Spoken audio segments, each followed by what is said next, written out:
Well, nice mustache and goatee.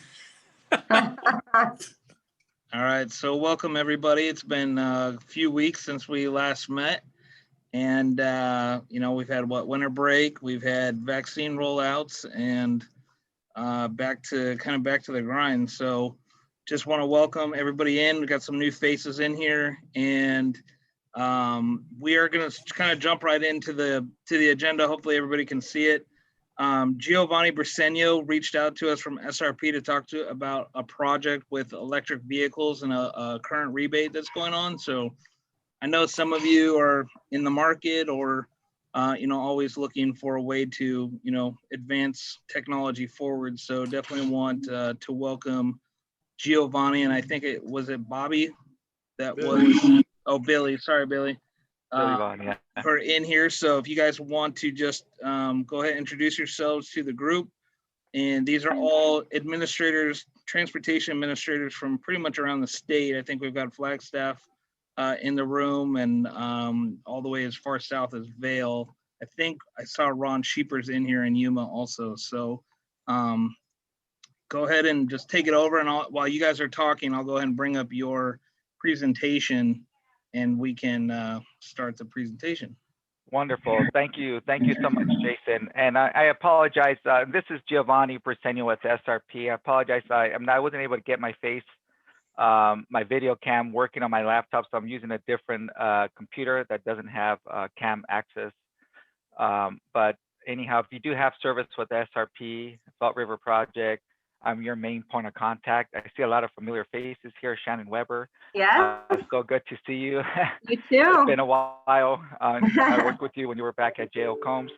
Anyhow, and I will try to make this quick as possible. I understand some of you folks don't have SRP service where you're at, maybe a different utility provider, but nonetheless, this is maybe some good information in the event you might be working in this space in the future, had some questions and so forth.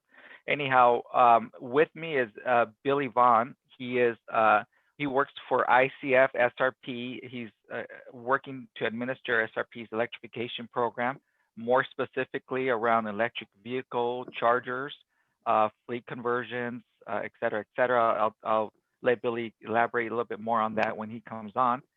But also, just so you know, at the end of this presentation, we will have our contact information noted. So if there's any questions that if we run out of time, not able to answer during the video, if we want to have a more in-depth conversation or meeting, we'll be happy to do so after this as well. Okay, so with that, I'd like to turn this over to Billy Vaughn. Yeah, thanks, Giovanni. I hope everybody can hear me. We're going to be speaking about a new offer to SRP customers, school customers. If you're not an SRP customer, TEP and APS both have EV programs available, so I encourage you to reach out to them if you're served by them. So what would your fleet look like and your infrastructure look like if within 10 years your fleet was totally autonomous, didn't require bus drivers, and it was all electric? Be thinking about that, because that's the future. We're already seeing electric vehicles here. I know everybody's lined up to get a Tesla Cybertruck this year that's rolling out, or a Mustang Mach-3 EV. I'm sure you're jumping on that. Lucid is right here in our backyard here in the Phoenix Valley, rolling out a vehicle that will go 517 miles on one charge. Nikola is doing over-the-road stuff also right here in the Phoenix Valley. Google, through Waymo, is offering autonomous vehicle rideshare program right here in the Valley. That's going on now. You'll be getting packages delivered by the big box retailers in an electric vehicle this year. So this is all coming. So what can SRP help you with to help you transition to this new reality? So if you go to the next slide, I'll get right to the point here. The offer is we're going to give $5,500 per level 2 network port to help you build the infrastructure out for electric vehicles. I mean, this could be for your fleet, it could be for the teachers, it could be at the administration office, wherever you want to get started. There's just one hitch, and that is it needs to be materially complete by the end of April. That is very quick. I recognize that. I wish I could have been here 6 months ago. But the reality is that we had some one-shot money, and we chose to help the schools and government and nonprofits with this program. So if you can take advantage of this, or you're looking for this, we'd love to talk to you about it. So let's describe what 5500 looks like. So in the foreground, you see a charging station with one port. Typically, we see 2 ports on one station, just like you'd see, a diesel nozzle and a gas nozzle at the gas station. So you'd see 2. So for that 2 ports, one station scenario, we're going to give $11,000. If you value engineer it and you've got the infrastructure that doesn't need significant upgrade, you could be out zero out of pocket. So the process is you would install it, you would just turn in the invoices and sign terms and conditions. That's it. You would apply for the rebate after it. We'd like to know that you're doing it. We can help put you in touch with the right people, but that the process for getting the rebate is simple. So what do you need to consider? Where the station's going to best suit your needs. You need to think about your parking space availability, your transformer sizing, the switch gear, the distance to the 240 volt power. Shorter is better, obviously, and other site work considerations. And so what equipment will you need? And it kind of depends on the use. Are you going to put it available to the public? You could charge a fee. This could be a profit center. Maybe you want to make it a perk for your teachers or your staff. SRP actually has 300 ports on their campuses, so the public can charge for free, or their employees. And imagine if you drove an electric vehicle, you got the HOV lane sticker, got to get to work quicker, and you didn't have to pay for gas. That's a pretty nice perk. So that's something to be thinking about. And so you kind of need to figure out what you want to use it for. All right, next slide, Jason. So currently we're working with ASU, Grand Canyon, Roosevelt, and Tempe. You'll see in the foreground that Phoenix Union did get an electric vehicle this past year. And of course, they're building the infrastructure to charge those. Those are level 2 chargers, I believe. Next slide. So where are the schools putting the chargers? So obviously, if it's fleets, if you have a bus, you'll want to do something there, to the maintenance shop, the administration building, teacher parking lots, public parking lots. Any new construction, a lot of the cities are upgrading their codes to require EV charging. That's coming if it's not already. I know Avondale just passed it about 2 weeks ago. So they all talk. So you got to figure that, if you're building a new school, you're probably going to be having an EV charging station. Next slide. We have a list of manufacturers and installers available and network integrators. We have a list of approved equipment. We're pretty flexible. If it meets our requirement of being level 2 and network, it's probably approved. And so what is level 2? That means it's 208 or 240 volt. That's kind of in the middle realm currently in the charging sphere.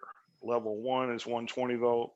You charge it in your garage, with a 3-prong, and 208, 240 is like, your dryer plug. It's a little bit more, but it's not 3-phase necessarily. And then DC fast charge or level 3 is 480 volt. Okay, so level 2 is kind of the sweet spot between faster charging and lower cost. So that's the one the program has chosen to give incentives for. We're available for site walks. If you have a list of your, places, we can go 4 or 5 places and figure out maybe, these are probably your top 2 to look at. We can help you with that. So we do have tools available besides the 11 grand. All right, next slide. All right, who are the players? So in the light duty, I won't go through the whole list of the school buses. Bluebird is, Lions Electric and Thomas built buses are in the electric vehicle space. The charging stations to the right, those are the ones that are what we see more typically. There are various models at various price points with various benefits and features. So depending on where you are, if you want to get the best, you can get the best. If you don't want to get the best, you can definitely value engineer it. So there's some financing options available, leasing options available. Maybe it just depends on what you want to do as far as the equipment goes. All right, next slide. So that's the deal. We got 5,500 per port. That's 11 grand for a dual port station. And typically we'd see, 4 to 8 ports, maybe 2 to 4 stations at one location. So we do have a compressed timeline. We're asking for that to go into the next fiscal year. We don't have that approval at this time, and I don't know if it'll be given. But if you can take advantage of it and you're looking at this, we're available. Any questions? Billy, there's one that came in from Sarah Hernandez. She just wants to know, how do we get transformer information from you, and is there a charge for those site walks? There's no charge for the site walk, and just get in touch with Giovanni to get that process worked out. We do that fairly often, just to kind of know where you are, and it's not a hard process. We've got a number you can call or an online request, but Giovanni, you might want to speak to that. Yeah, absolutely. Thank you. Yeah, so definitely just reach out to me, send me an email. Just let me know that you're interested in a walkthrough. As Billy mentioned, there's no cost or charge to that. We can even have a conversation before so, and then do the actual walkthrough. But what was the other question, Jason? Yeah, it was just a transformer loading. They wanted to know who to call if they. Yeah, definitely. Same thing. Just whatever your inquiries, questions are, I can help with all that information. Yeah, Giovanni's the one point. I mean, I would kind of get to him to be the clearinghouse for anything to do with SRP. If you want me to come do a sidewalk, certainly copy me and Giovanni if you'd like. But, for now, just, come up with a list of 4 or 5 places that you'd like to put it at. And let's kind of look at all the angles to figure out maybe what's the best situation for you. Right on. Any other questions? Nope. All right, gentlemen. Thank you for reaching out to us. And I did talk to Giovanni about, hopefully, if we're going to talk about this in a little bit, just the availability of summer conference. And so hopefully we're going to have them back up there again to be available and maybe do a presentation to more of us that might be interested on just other programs that SRP has to offer and how they support school districts. So thank you guys. Appreciate you reaching out. Sure thing. Thank you, guys. Enjoy the rest of your day and weekend. Bye now. Thank you. Share and pull our agenda back up. So kind of just, obviously we've all had winter break and, kind of getting back into the swing of things. So really just wanted to find out what, if anybody's made plans for, or any districts have made plans for reopening school. I know Tommy's not here, but he just mentioned it the other day that their board is now approved to continue their online model that they're in until February 12th, I believe. So is anybody else kind of adopting a similar model? Anybody that's still up and running? I don't think we've heard from James in a while. So James, you want to let us know what's going on in your district and what's going on there? Yeah, yes, sir. Thank you. Yesterday, I was informed by my supervisor at the district level, said that we're going to gear up for just summer school on campus at all 6 of our campus locations for summer school. So everything's kind of still staying same as far as, students working online from home. So summer school, it looks like, is kind of the big target to get back into public transportation for our students. And you're at Tolleson Union, correct? Correct. Okay.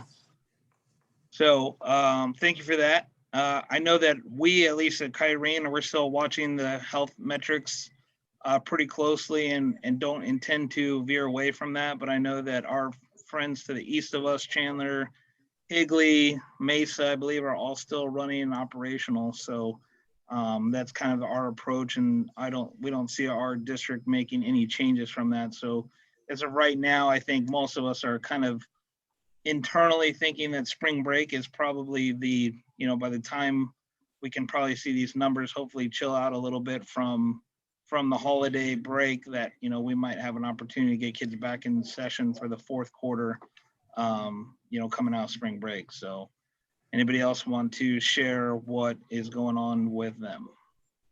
And this is Carman Dysart. We're up and running, and we have the hybrid where parents can choose to either have their kids attend school full-time or do online full-time. They don't have the A and B schedule. So it's either school full-time or online iSchool full-time. And we're transporting about, I would say, between 4,000 and 5,000 students less per day than we would on a normal school year. So that tells us about how many of our transported students are going to the iSchool. And there aren't any plans in sight to change that right now. Gotcha. To change what, Carmen? To change that agenda for staying in school or staying at home. It looks like it's going to remain just like it is. What's your case count? Is it significant or not much different than before break? It's in transportation, it's a lot different than it was before break. Once break hit, we've got a lot of routes that are turned around because drivers are quarantined. But as far as students and schools, they're about the same.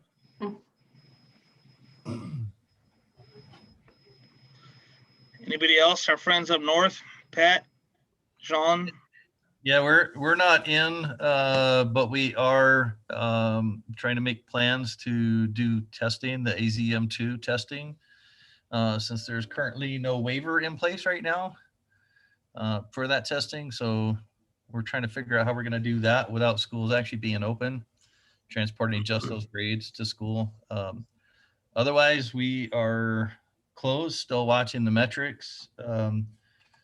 New metrics released this morning were 650 cases per 100,000, which is down 200 from last week, which is 850 cases per 100,000. And our target is 75. Long way to go. Yeah. So 75 cases per 100,000. Essentially, we're looking at that for 2 weeks. Then they'll bring the teachers in the following week, like immediately once the cases hit that for the second week. And then we're phasing in students over the following 3 weeks. So cases have to be at 75 per 100,000, and it takes us about a month to go in.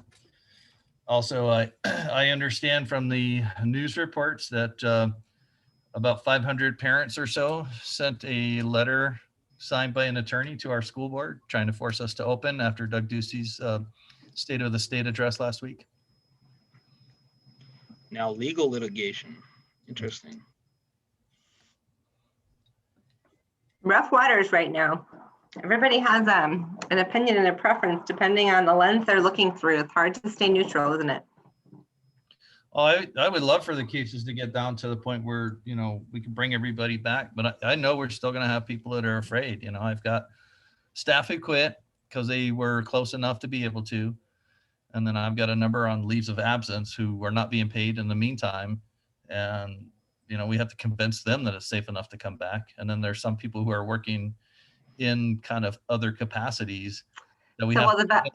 Do you think the vaccine's going to help with that? I honestly don't know. I think everybody who can get the vaccine or feels strongly enough about it will get it. We were kind of talking about that, you know, a little bit before we started.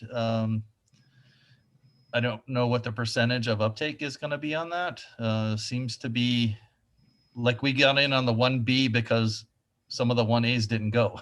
So that means not everybody's getting it that probably should be, but I don't know. I think case numbers are the biggest thing we can say, regardless of reason, the case numbers are way down. That would be the goal. Sure. Ron, what's going on in Yuma? Probably real similar to what you had described, Jason. We're at the online learning right now, or distance learning, we call it. And we still transport some special needs students into the school buildings where the IEP is kind of met better by doing it, and the parents are agreeing to it. So we've got buses running every day. We figure that around spring break or so, we might start looking at the numbers being reduced to the point that we could go back to a hybrid model. And we're not planning on any kind of full school opening till probably at least the start of next school year. So, and when we speculate on when we think that there's going to be a big philosophical change about this whole thing, I think the numbers have to get down and then they have to quit counting. When we quit counting, we're going to not be worried about how many there were, and we're going to get back to some kind of normalcy. So whenever that happens, if it's vaccine related or not, I don't know. To me, it's all about the counting. Mhm.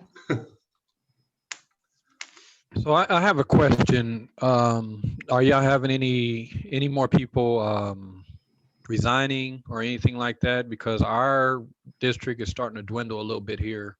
We've just in the last 2 weeks, we probably had maybe about 3 people who's resigned, and even starting back in person, I believe that we're going to be just terrible. Are y'all having any issues with any more people resigning? And maybe and the last little bit is because they're looking for more full-time jobs. Mhm. I'm down actually 20 drivers right now. Yeah, we're around 20 right now ourselves, drivers, but that's including monitors too.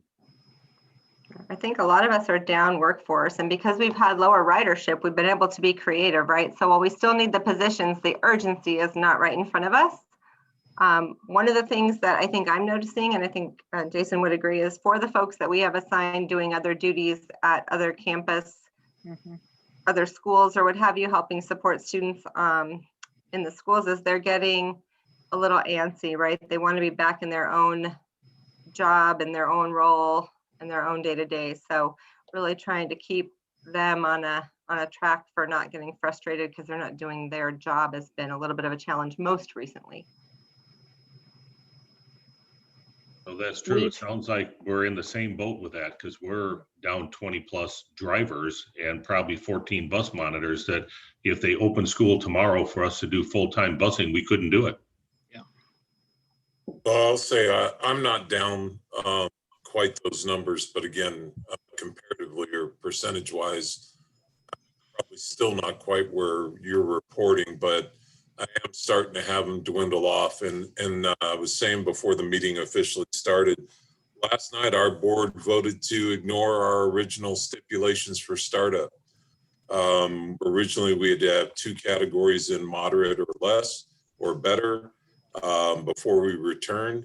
Last night, they overturned that, and we will be full. Everyone is welcome back to school on March 1st. So it will be a hybrid model because they will have the choice to be online or on campus. We think that number will look at probably about 48 to 52% is what our parent surveys are looking like will return to campus.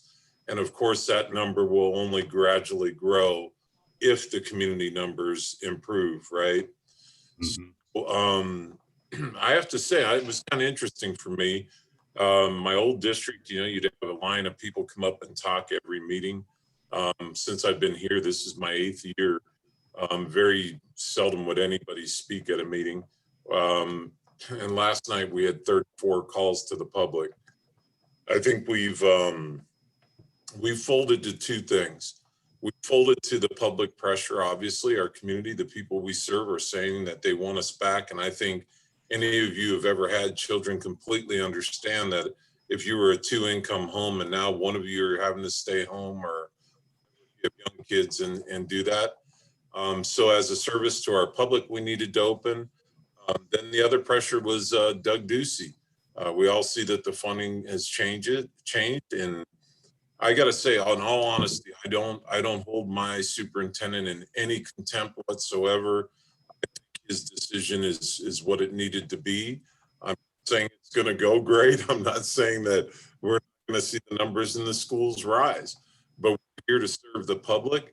Our public has spoken, and we believe, and I watch Combs and Chandler and some of those, we believe our teachers, we have enough teachers that will return, because I think, honestly, we all ignore that part of it, that truthfully, we can do whatever we want, or the superintendent can do whatever we want. If the teachers don't return, it really doesn't matter, right? Sure. At least our surveys right now, we've got about 70% of our teachers that say they're either willing to return or whatever we say they'll do.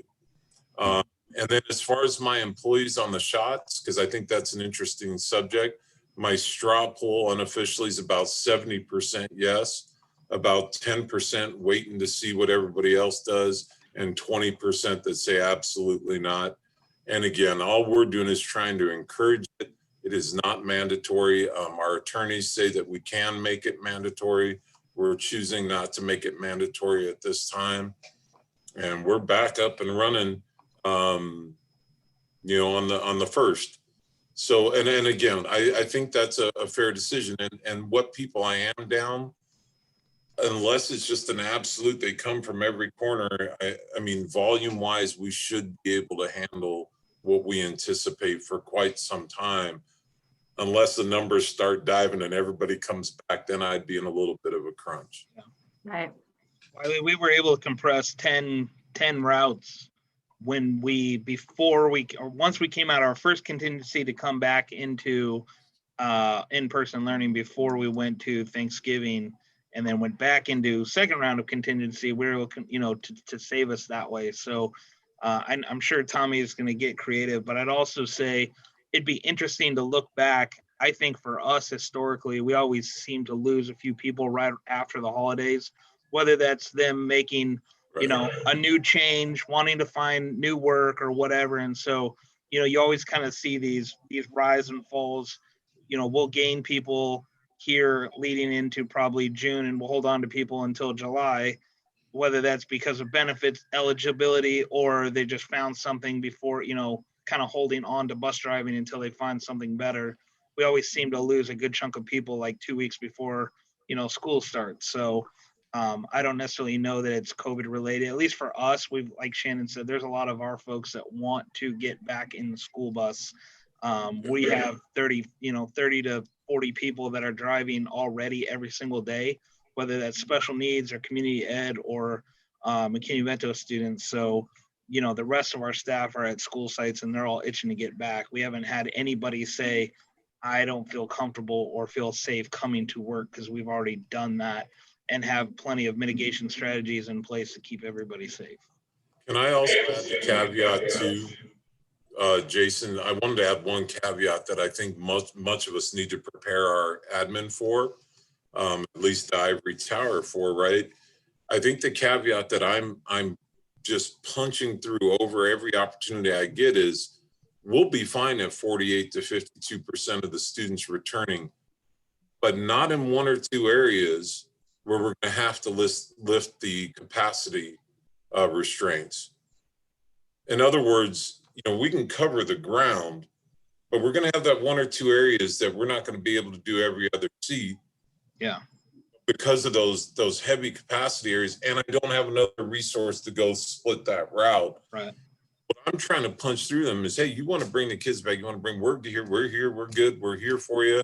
But please understand that we may also have to flex that capacity issue unless we add drivers and routes. And I don't know that it's hit home yet, but I think it's very important that all of us keep that on the forefront, because we're going to say we're okay, and then you're going to hit that apartment complex or something. Right. And, you know, if you could flex that capacity limitation, you'd be just fine. And we did another route, you're tough.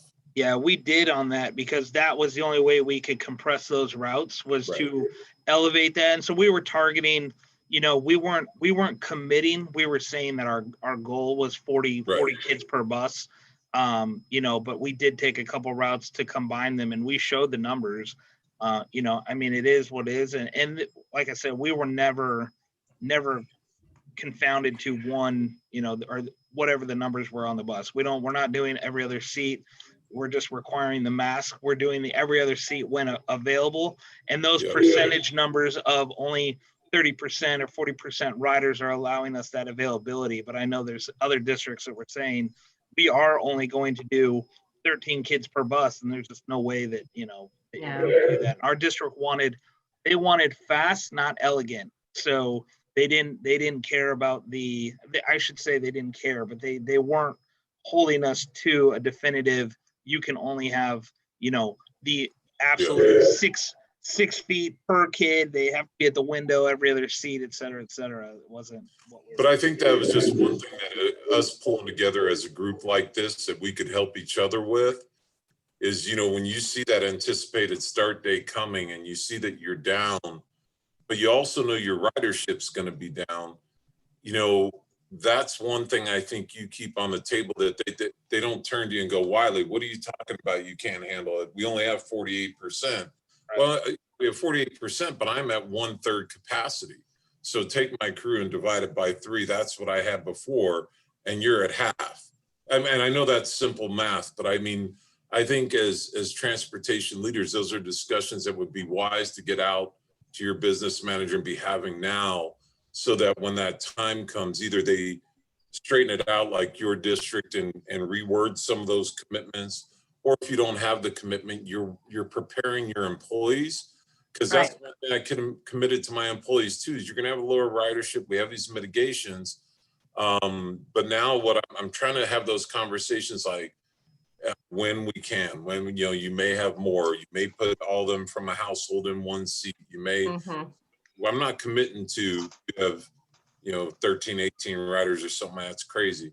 Well, and I would agree, because we say all the time that everybody sees it through their own lens. And so if we don't paint the picture for our upper administration and for our drivers and our workforce, then yeah, they're surprised, and that never goes well. Right. And then we have to look at too, a lot of the drivers and monitors they're not really worried about the ridership right now because it's so low.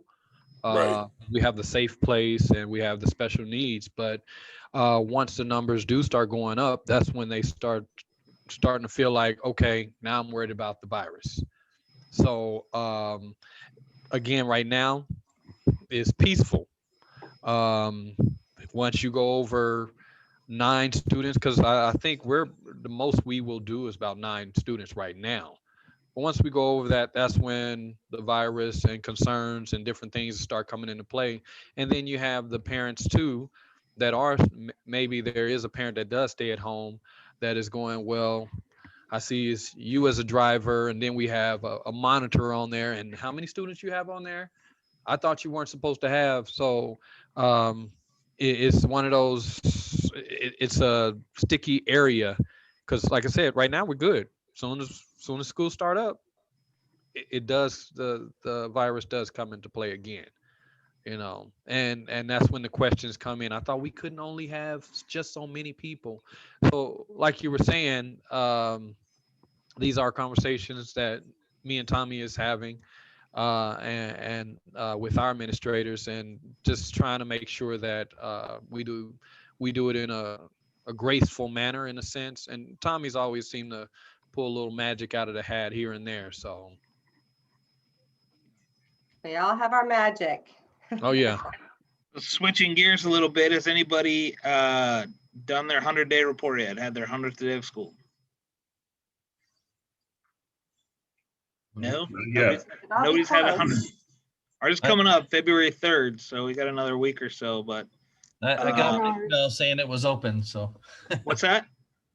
I said I got my email from the state saying it was open. That the portal's open? Yeah. Mm-hmm. Yeah. I have to check. I think our 100 days in January. Yeah. Ours is going to be next week. I was We working just with had ours Tommy last week, yeah. I was working with Tommy with ours yesterday. So he's pretty much gotten most of his done. So I don't know if he sent it off yet, but ours is pretty good. It looks sad, but it's pretty good. Yeah. This is open. We'll start on Monday preparing it. Gotcha. Sounds good. I know does anybody have any questions regarding that? Or everybody's pretty much I have set? is everything I read is we're supposed to do it straight up. Yep. As it is, and then ADE will decide whether they use the prior year or, a year they feel is, Yep. adequate, but That's you know how what I I mean? understand it. yeah, So for those of you that are in contingency, so So what I did was separated contingency from when we were actually in person for the 6 weeks that we were in person. So did any of you keep that separate as far as like what you're doing, you know, some of these safe place routes or anything like that for those of you that are moving students? No, but we could, because we collected week by week, so we could take those weeks like through October 12th that we were open and all that. Gotcha. So Hey, explain that, Jason, what you were talking about as far as that reporting. Yeah, so my thought process here was, you know, obviously we had kind of two different, very different looks of transportation. So when our district started August 17th, we postponed school 2 weeks. Then we started on the 17th, but we were in our current, what they're calling contingency model of basically only our special needs population, our homeless kids, and then we were doing transportation from site to site for community ed with a couple of our Title I neighborhoods that we're providing transportation for. So we did that for, Shannon, when did we go back? Like 4 weeks after that? Yeah, we phased in Right after starting in mid-September. Yeah, the Labor 20th. Day. Right. Mhm. So basically Labor Day, we started phasing in all of our routes as if we would have had a normal year. So I'm basically keeping two separate databases, if you will, one that showed our contingency models and one that showed what we were actually doing. So that way I wasn't muddying everything together, if that makes sense. Because I had regular routes now running after we came out of contingency with all 77 routes that we have on the road. So I wanted to make sure that to an auditor, I could be able to show, you know, these are separate miles, they're separate miles, right? So it's, like I said, we all know it's going to be ugly, but for us, we've definitely gone out and come back in and then gone back out into the online model. So Yeah, okay. Kind of what So we're doing. the databases that you're having is to help explain to the auditor what the numbers mean that you're putting down on the report. Right, because Yeah. and again, for that, you know, the special needs numbers aren't necessarily going to change, but Mhm. I'm planning to claim my Title I numbers during contingency because those were picking up kids from school and taking them from home and taking them to school. But Yep. my community ed numbers aren't going to count for that because I'm just shuttling kids back and forth. So when we came out of contingency and went back to everybody in person, I want to make sure to accumulate those numbers from our route miles plus what we had in contingency numbers to make sure that I'm, you know, basically adding that all up. I don't know how it's going to shake out next year. Nobody does, but Yeah. you know, that's just kind of the way that I collectively put it together. Okay. Hey, is there anyone who could, this may be a conversation offline if somebody could help me, but I've been out it's been about 145 days. So I've got huge questions on the white fleet and reporting as far as our white fleet. Like we've been using our white fleet for food delivery, instruments, clay for arts and stuff like that. Then when I say white fleet, I say our mini buses, white fleet, and our white vans and stuff for McKinney-Vento and things. Can somebody maybe talk to me offline or help me understand how it plays in with the ADE reporting? Yeah, James, if you want to email me later or email me that question and I can try and help you with that. Oh, thank you. Anybody else with questions about 100-day before we switch gears to TAA? So you're on the 100-day report, when they ask for how many buses and routes you have, what number are you looking at doing? Just the maximum amount you had at a certain configuration or? Yeah, I mean, that's going to be interesting. I haven't really thought as far ahead, but I'm probably going to do the 77 that we had, and then I'm going to add the contingency routes, those what Wiley and Tommy call them safe space routes. Basically are just, you know, our more, I don't know, whatever you want to call them, just our, you know, our title kids that need transportation or needed a place to get to school. So I'm just going to add that number on top and just say I had 77 routes. And if they ask, I'll say, here's the data. I had 77 routes here. On top of those during these times, then I was running another, you know, 5 or 6 routes for, you know, during the contingency model. So that's my plan. Yeah. You know, again, they're not giving us any guidance. I actually reached out to Monica Paz over at ADE. She was the one that did a presentation for us back in our virtual conference, and I have not had any response from her either. So I did ask Brian Lockery, who's our business services director, if he's heard anything, and he has not either. So he didn't really have any information to share for us. Okay. Jason, I have a question. Do you have anything in writing from ADE that the numbers, we're way down on our route mileages. So is there going to be, are we going to get penalized for that? Do you have anything in writing that says that we're going to continue with the same route mileages from last year? It doesn't, well, there was some language that came out. I don't know if it's about this year, but I think it was for FY20 that they were going to use the FY19 data. So that way we weren't penalized for, obviously school closure. But I haven't seen anything or anything shared with me about how this year's data is going to look. But I would imagine they're going to have to probably do something. I mean, if we're just speculating, I would imagine they're going to have to do something very similar. Yeah, when you get your email that it's open, there's a link there. When you go to that link, it now, and if I recall, it was yesterday, which was so long ago. If I recall, it now includes verbiage of the 2021 year. So same type of thing as the 1920, now 2021, where it says, do your as you would straight up. AD will insert your thing, and then it also included, everyone's what average miles they use per day. So I mean, I think they're aware of it, and there is. I mean, I took screenshots of it, so when my boss tells me why do I think that, I can go, well, here, this is where I got it. So yeah, the website, and so is the breakdown of everyone's average daily miles they used, towards the PSL. I would say I can't imagine the state honestly penalizing anybody for, because of this year, right? They're going to have to do something. And I think as long as you have your data very well noted and documented of how you did and why you did things, I don't think there's going to be any reason why they would argue that. The reason I ask is at our governing board session, we got new board members. So we had a work session with them, and the budget wasn't really finalized by our business manager. They wanted actual written verbiage that indicates that there's going to be no change or we're not going to be affected. Even though we're saying this, they wanted something in writing. And that's why I'm asking, is anybody anything in writing that states that? Yes. Can I get it? Can that be shared? Yes, Sarah, if you want to share that with us or email it to me, I can help. I can post it up on the website so it makes it available to everybody. Yeah, and I can just read this this little part. It says School of Finance has performed the analysis and identified those districts for which the TSL or the transportation support level will be using the fiscal year 18-19 data in lieu of the 2021. Right. So Perfect. they are looking at it, and I will be happy to, I'll forward that to Jason because I don't have everyone's email here. Perfect. Thank you. Thank you. You're welcome. Be safe, everybody. I'm leaving now. All right. Bye-bye. Take care. Now, did I hear somebody say that there is some information that was put out with something similar happening between fiscal year 20 to fiscal year 21?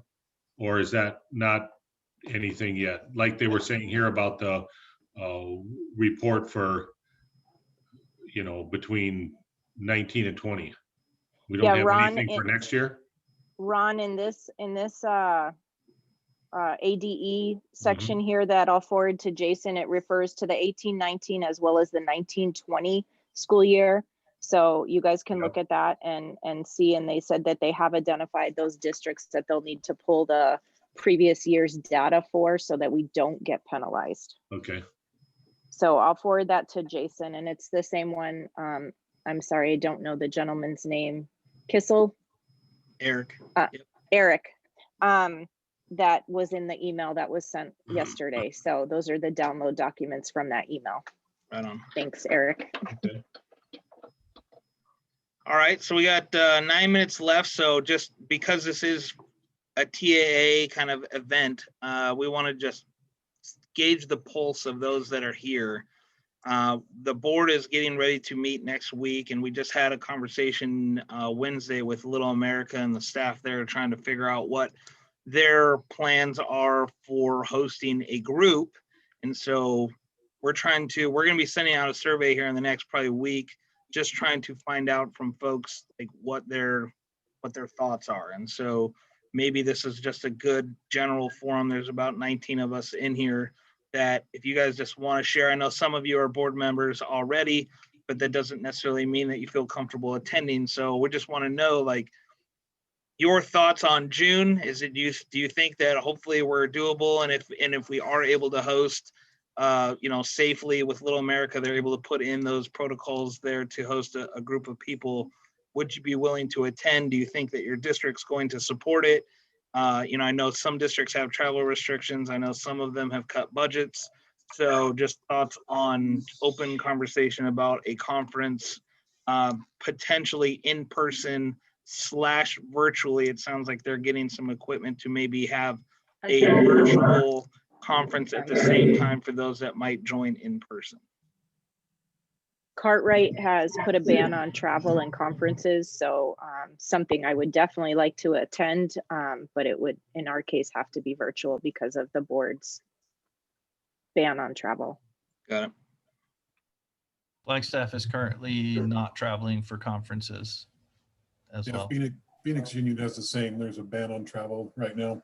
Not to say by June that it might not change with everything that's going on, but that's where we're at right now.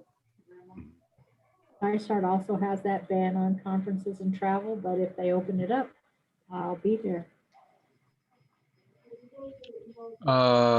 Litchfield, same thing. It's kind of up in the air, so but I still wouldn't mind attending. I'm in hopes that things would be, a little bit better by that time. We got about 5 months or so. Yeah, we need a little planning time, but Yeah. we want to serve the majority in the way that they can still get information and come together in some capacity. So, Anybody else thoughts on TAA? Phoenix Elementary is also no travel. for those of you who have that ban on your travel or funding for professional development, is it through the fiscal year through June? Or is it just until the virus requirements change, or do you know? Cartwright's is through June 30th as of right now, and the comments that we got at our last board meeting that we're going to revisit travel and conferences in March, and that may be extended, or it may be an expiration of June 30th as it is right now. Through the fiscal. Perfect, thank you. So let's ask this question. For those of you that are here, if you didn't have a ban, let's say the ban was lifted, do you feel comfortable enough to travel just on your own as a choice? I do. I do. Mm-hmm. I So would. it's probably going to be 50-50 likely. Yeah. Is what I we'll would say see. that depends for Flagstaff. It'd be 50-50. And Sure. I would. I'm fully vaccinated, I'll go anywhere. Yep. Depends on how many they can host too. It's very early conversations, guys, about what might it look like, because the venue might not host groups larger than, let's say, 100 as an example. So we might have to do it a little different. James, as the ASBO transportation rep, can you talk to anything about as far as what they're planning if for spring or summer conference? I've heard that summer is being planned for Tucson as an in-person event. Currently, I believe it is. That still remains to be seen, I guess, or heard the final verdict. But I was going to share there that I believe, and I'll have to double check on this for sure, but I believe since our school is opening up for summer school and in-person summer school on June 1st, we may be able to have that ban lifted and possibly be able to attend something up at TAA. Got it. Well, keep an eye out for the survey, because we're gonna again try and use data to decide, and it definitely sounds like Little America is willing to work with us as far as what we can and can't do, and so we're gonna continue to work through it. But if you can make sure to help pass the word of the survey so that we can get a good sample size of our membership and those that aren't members, just anybody that would want to attend, to help us make a decision about whether or not we're going to host an in-person event or not in June. So we got 3 minutes. Any other, we'll open up discussion just for anybody. Just got some random questions or anything they want to mention. Yeah, I have one thing real quick. Northern districts, does anybody have any interest in 22 cases of Prestone window deicer? So it's like a little spray thing with a scraper on it. I don't know what you do with one of those. I mean, I tried to do my shower and get the, I'm kidding. But I literally have like 22 cases of window deicer, like 6 or 8 in a box. I mean, obviously it's aerosol, so you couldn't carry it on route, but you could go out and do your window. Does anybody have any interest in that? How big are they? You said they're small? Well, they're like a can of like, looks like furniture polish with a plastic scraper connected to it. Mhm. Like spray it and. Yeah. Spray deicer with a scraper on it. Yeah, I've seen Yeah. those. I came across 22 cases. I don't want to get into how, because it was a pretty nice donation that included lots of other goodies.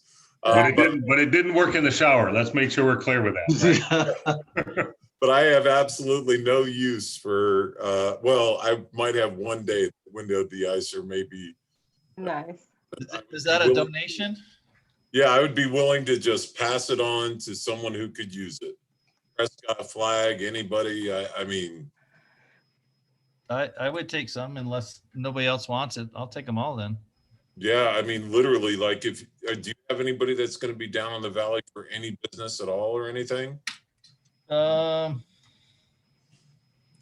let's do this, Patrick. If you're interested, even if we got to meet you halfway or something, sum them up. I am willing to give them to somebody who has a need. Yeah, we're still running sports, so we're down there almost every day with the crazy schedule. Okay, well, I mean, let's work it out. Nice. Teamwork makes the dream work. That's right. Jason, I got a question. All right. As far as the vendors go, I'm sure they're chomping at the bit, but what's the feedback as far as vendors going to TAA up in Flag this summer? Yeah, that's what so we're hoping that the survey is going to go out to everybody who normally attends and who's on our mailing list. So we're not really sure. I mean, I know I've got vendors that pop in here just about almost every day. So I know that some of them know which school districts they can and can't go to. So I would assume if they're able to, conduct business, they're probably willing to do that. I don't know about the ones that are looking to travel, or having to travel from out of state, but we're hoping to collect that data through a survey that they'll respond to, so we can really find out, like I said, how many members are we going to have attend? How many vendors are we going to have attend? Or are we going to have to do a whole nother virtual model again? We're just, not entirely sure yet. So hoping to have some better data here in the next couple of weeks of what we will be able to do. Yeah, I'm currently putting together speakers for conferences for ASBO, but or do you feel like you have the buy-in and enough speakers and stuff coming to the conference too in TAA and Flag? Yeah, the 2 keynotes I've already agreed. We rolled them from last year, so they already agreed that they would be willing to travel, and we've got them locked in for those dates. As far as the keynotes go, it really just kind of going to depend. I don't want to say, or speak on behalf of the board, but I would imagine that if we could get 100 to 150 people that were able to register and travel, that we would probably do, a partial in-person and a partial virtual, model of a conference. But it really, I think anything less than 100, it just doesn't make any sense for us to do that. So it's really going to depend on, if we make the vote to go ahead and open it up, and then B, by April 1st, I would say if we didn't have 100 registrations, we'd probably be making plans to do a shift to a completely virtual model. But, we're really Little America's going to host their first large gathering of like 70 or 80 people here in the next couple weeks. So we're hoping to learn from them based on what they learn, what they come out of and learn from that, you know, based on feeding people, groups, you know, group rooms and all that stuff that we're going to have to take into consideration in order to make sure that we're following those guidelines. So it's going to be interesting just to see how things pan out in the next couple weeks. Can I offer something as an out-of-box idea for those of you that are down on drivers? So Cartwright, Jason was nice enough to host us for a Drive the Bus event so that we could kind of see what that looked like. So we took it and did a little spin on it and had our internal bus monitors and van drivers for an event. And so we had 10 people that did not hold a CDL that were interested in driving the bus with our trainers. Of those 10, we put 6 through an internal training program, and 2 of those 6 have passed all 4 of their tests for their permit, and the other 4 have 2 or 3 tests passed. So we looked at our internal staff and tried to grow them within, and it's been successful. So just wanted to throw that out as an option to think about. Definitely. Nice. Thanks for sharing. Any other open discussion before we close it up here? Nope. Everybody good with doing these once a month still? Yeah. Fridays seem to work. Yeah, I appreciate you guys for putting it together too. Yeah, and we are actually, well, I'm going to bring this to discussion next week, but I'm thinking it would be definitely beneficial to do something for trainers and maybe other office support staff. So we're going to try and see if maybe we can use some of the region reps to do not necessarily a region meeting, but more of these like let's talk sessions for support staff. So we're going to try and see if we can spin that up here in the next few weeks. I would love to see something for trainers. Yeah, if you have trainers or support staff, Yes. it'll obviously be moderated by probably an administrator or 2 to make sure we can keep the gripe session down, but keep them constructive. But I think that it would be beneficial for support staff to get into that group. All right, so I will set up probably something for maybe the week after President's Day. I think that is the week of is that the 22nd? So it'll be either the 19th or the 26th of February for the next meeting for us. All right. Nice. Take care, guys. Everybody be safe and we'll talk soon. All right. Indeed. Adios. Thank you. Bye. See ya.